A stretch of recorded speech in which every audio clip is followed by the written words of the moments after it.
Ani gaawji jammaree jira magaalaa Finfinnee keessatti waanan hojjedhu isinitti agarsiisa. Ani caammaa nagaduu jammaree jira jechuudha. Caammaa kompiliit nagaduu. Caammaa mirxii na bira jira jechuudha. Xaraguusaas nan xaragaa, qulqulleessuusaas na qulqulleessa jechuudha. Ani kunoo akkanatti magaalaa Finfinnee keessatti hojjechaa jira. Isinoo maal hojjechuudhaaf qophooftanii jirtu? Hojii hin tuffattuu isin jira. Argitanii buruushii kiyya keessatti qulqulleessu jechuudha. Barcumni gosa kanaadha.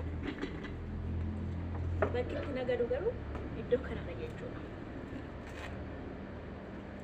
Caammaa mirxii jira na bira. Ijoollee keessanii bituu hin dandeessu. Beezawee